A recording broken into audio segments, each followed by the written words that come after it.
Olá, meus queridos, minhas queridas, vamos para a nossa terceira aula sobre o cortiço, em que nós iremos analisar as metáforas tropicais e a questão da espacialização dentro do próprio espaço do romance. Então, comecemos pela questão da metáfora da natureza, porque nos diversos certames que eles cobram o cortiço como leitura obrigatória, essa questão já apareceu.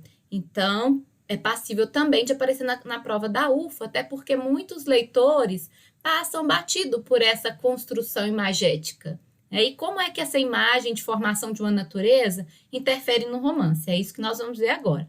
Tá?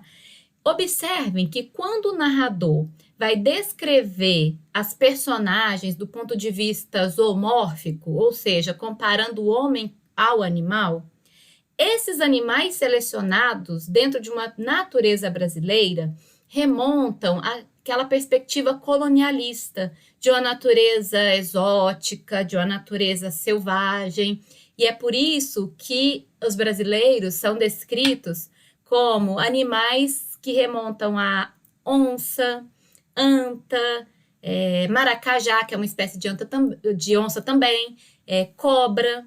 A Rita Baiana é descrita como uma cobra venenosa, a Leone, né? Cobra de duas cabeças, enfim. E isso tem a ver com a formação de uma imagem antitética dentro do romance. Por quê? Porque ao passo que a natureza brasileira traz esses signos, né, esses elementos de uma natureza ligada a um mundo de selvageria, de sensualidade, né, porque é uma metáfora de sensualidade, de erotismo, de orgia, a natureza de Portugal ela é descrita de uma forma mais amena, bucólica até, com a presença de gado.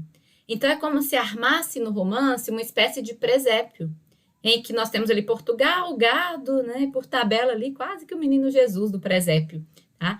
E qual é a ideia que se tem a partir disso? De que Portugal estaria para a construção de uma imagem salvacionista, é como se essa natureza mimetizasse o céu, e a natureza brasileira, orgíaca, infernal, representasse o inferno e a perdição. Essa é a leitura que se tem das imagens ligadas aos elementos da natureza. E observem também que a descrição da música se dá da mesma forma, porque quando o narrador fala do fado, né, que o Jerônimo, no início, quando ele chega, ele sente saudade do fado português e sente, né, aquela tristeza, aquela melancolia, aquela nostalgia, isso vai ser substituído pela presença de uma música brasileira, que é o samba. Então, a partir do momento que ele se deixa, né, ser dominado pelo meio, e é influenciado por esse meio, ele passa, então, a ser seduzido por uma música erótica. E essa cena é muito perceptível lá na dança da Rita Baiana, na roda de samba. Tá? Então, observem bem essa questão. A própria nomenclatura também das personagens, é o que nós chamamos em crítica literária de onomástica das personagens, ou seja, nome bonito para dizer por que ele escolheu tal nome. Tá? É muito importante também dentro da obra O Cortiço. Vamos recordar aqui uma questão de literatura, né, de teoria literária. Tá? Dentro da literatura, nós temos basicamente 3 tipos de composição de personagens. Nós temos as personagens chamadas planas, que são aquelas personagens que não sofrem alteração de comportamento ao longo da narrativa, muito comum nos romances de folhetim, como, por exemplo, a Moreninha. Então, é aquela personagem que começa boazinha, ela é boazinha do início ao fim. Se ela é malvada do início ao fim. E isso é uma personagem plana. A personagem esférica, ela é mais rica do ponto de vista literário, porque é aquela personagem que vai evoluindo ao longo da narrativa com guinadas, né, com mudanças comportamentais. Então, ela pode começar boazinha e terminar malvada, ou no meio ficar malvada, enfim. Tá? É uma personagem mais interessante, uma personagem esférica. E a personagem tipo social é aquela que está muito presente na obra O Cortiço. É a representação, a categorização, né, de uma profissão, de uma classe. Então, percebam, a Pombinha não se chama Pombinha porque é o nome dela. Tá? Pombinha, em Portugal, inclusive, é o nome que se dá ao órgão genital feminino. Tá? Então, não tem aquela ideia de pomba, Espírito Santo, não. Pode ser só se for uma perspectiva irônica. Augusta Carne Mole, porque era lasciva. Tá? o albino, porque era muito branco. Então, percebam que as personagens, elas são... A construção, inclusive, do próprio nome, já denota a representação de um tipo social. Então, por exemplo, aqui nós temos a Florinda, já falei da Florinda para vocês, que é a filha lá da dona Marciana, que foi abusada pelo empregado do João Romão, então ela foi deflorada. Percebam que flor, dentro da literatura, é uma metáfora ligada à feminilidade. E a Florinda, ela foi deflorada. Tá? A Pombinha, essa cena é importante, no capítulo 11. Antes dela ficar menstruada, isso depois da cena lá com a Leone, né, do estupro lá com a Leone, ela tem um sonho e no dia seguinte ela fica menstruada. Qual é o sonho da Pombinha? Que ela está debaixo de um sol. O sol também exerce nesse calor dos trópicos, capaz de, segundo a teoria, né, determinista, de degenerar, de mudar o comportamento, tal qual aconteceu com Jerônimo. Então tem toda essa leitura horrorosa, mas enfim, né, é o pensamento cientificista da época. E a Pombinha, ela sonha que ela é uma flor e que aparece uma borboleta, não sei se vocês lembram dessa cena, né? E aí vai ser polinizada e ela acorda e fica menstruada. Então é como se fosse a fecundação ali e a transformação em mulher. E depois disso ela pode se casar. A mesma coisa, né? A Rita Baiana, a Leone também descrita como cobras. Tudo isso está ligado à construção das metáforas da natureza, né? E essa natureza exótica, orgíaca, sensual, erotizada. Beleza? Passemos agora para a análise dos espaços. Tá? Dentro do cortiço, nós temos que pensar em duas representações bem antagônicas. Deixa eu me tirar aqui um pouquinho de lado. Deixa eu fazer isso aqui, peraí, que aí vocês vão enxergar melhor. Que é... Opa. Não adiantou muita coisa não, mas enfim. Pronto, deixa eu me tirar um pouquinho da tela. Vocês estão vendo aqui o sobrado e o cortiço, ótimo. Né? De um lado eu tenho o sobrado como mundo da cultura e o cortiço como se fosse o mundo da natureza. Então, de novo, essa natureza aqui larval, né, representando, mimetizando essa comunidade que está ligada a uma natureza brasileira. Percebam que lá no início do romance, o narrador ele vai falar que as pessoas minhocavam do chão, brotavam do chão como larvas. Não sei se vocês se lembram dessa cena, né, dessa descrição inicial lá no cortiço. Tá? Então, do outro lado, nós temos o mundo da cultura, embora seja uma representação aqui bovarista, ou seja, o que é bovarismo? Que vem lá da Madame Bovary, é você falsear a realidade, é viver de ilusão. Basicamente isso, simplificando. O que acontece lá no mundo ilustrado, no mundo civilizado, no mundo da cultura, que é o mundo da Dona Estela, do Miranda, da Zulmira, o mundo do Sobrado, do Henrique? Há o quê? Um fingimento do ambiente familiar. Tá? Mas é um mundo do qual o João Romão quer fazer parte. Tanto é que ele vai fingir também que está ali apaixonado pela Zulmira para se casar com ela, e claro que a gente sabe que é um casamento de conveniência. Beleza? Aí, qual a importância disso, né, para o romance? Tá? Daqui para cá. Nós vamos ter uma leitura muito importante do processo do espaço dentro da obra. E que leitura é essa? De início, nós temos ali um aglomerado, como eu falei para vocês, essa metáfora larval. Vocês podem até escrever isso, foi uma questão de segunda fase, porque uma metáfora larval é um termo de um crítico literário bem renomado, que é Roberto Schwartz. E ao longo da evolução e do processo de urbanização do cortiço, nós vamos ter um instinto de comunidade. Então, percebam lá na cena da Florinda, né, que ela é deflorada, todo mundo se une para tentar punir lá o funcionário do João Romão. Quando há um incêndio do cortiço, todo mundo se une. Então, há uma construção paulatina de um processo de comunidade.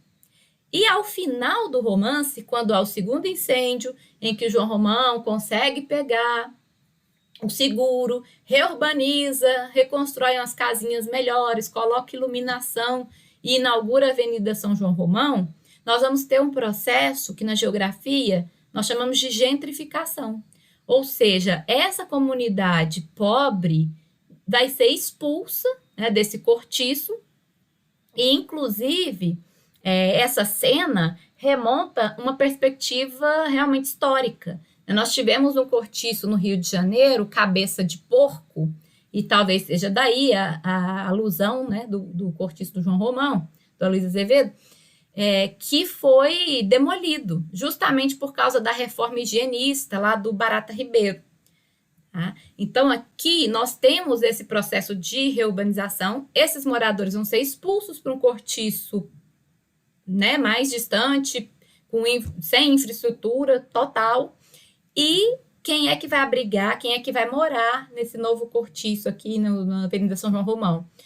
Imigrantes, e aí entram os italianos, os mascates, e aqui, inclusive, há o episódio que eu falei para vocês da epidemia de febre amarela, que é uma leitura histórica do Sidney Chaub, inclusive, né, um historiador que tem um livro chamado A Cidade Febril, que ele vai falar que a epidemia de febre amarela está relacionada com essa chegada desse imigrante, que procurava o cortiço, como eu falei para vocês, porque lembra a estrutura das estalagens na Europa. Você lembra que eu já falei disso lá naquela aula que eu citei o Gilberto Freire, né? Sobrados e Mucambos? Ótimo. Então, a partir disso, olha só, para a gente fechar essa questão do espaço, nós temos aqui, gente, esse diagrama, eu não sou muito boa de matemática, mas enfim, tá?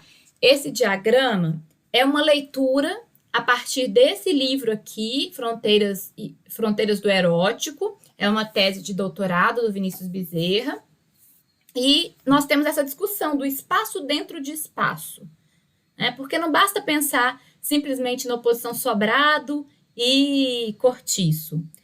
Nós temos aqui também toda uma alusão, né, à construção histórica do Brasil.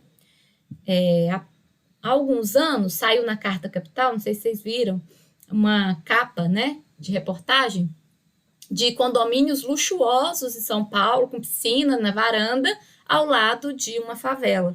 Então, é essa leitura que nós temos aqui dentro de um cortiço, tá? Da questão do espaço dentro dos espaços. Porque nós temos o centro, nós sabemos que o cortiço é afastado do centro. Aí você fala, Dani, mas por que o sobrado também está afastado? Se lembra que o Miranda teve de se isolar para esconder os escândalos lá da Dona Estela? Então, ele constrói um sobrado, então vamos imaginar que existe aqui uma linha fronteiriça. E olha só o que está nessa linha fronteiriça.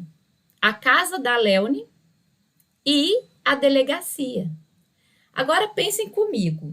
Se acontecesse um incidente na casa do Miranda ou algum incidente lá no cortiço, ao mesmo tempo, a quem vocês acham que a polícia iria socorrer?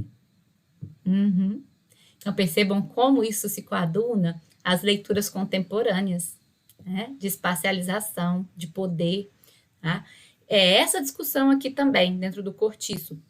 Aí a gente tem um outro cortiço que é mais isolado ainda, que é o Cabeça de Gato, né, que era onde morava lá o Firmo, que foi assassinado pelo Jerônimo. E aí você me pergunta, aí o início, a pedreira aqui, que o João Romão, né, foi construindo o cortiço.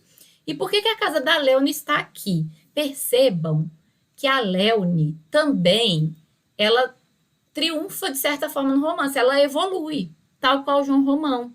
Por quê? Porque ela se dá bem, ela é cafetina, ela explora ali a prostituição por ambos os lados. Olha só, a casa dela, como está na fronteira, né, ela pode atender tanto aos moradores do cortiço, aos imigrantes, enfim, quanto aos moradores do sobrado. É essa leitura aqui da questão espacial, beleza? Para fecharmos, quero falar ainda da questão da mulher. Falei para vocês que mulher é o eixo, né, comum a todas as obras da UFO, pensar o papel da mulher, as questões de sexismo, né, misoginia, subalternização, busca pela identidade. Então, esse é um eixo aí a todas as obras. E aqui no cortiço, e vocês vão perceber que nós vamos ter uma aula de conexão depois de obras, né, mas já comecem a pensar aí.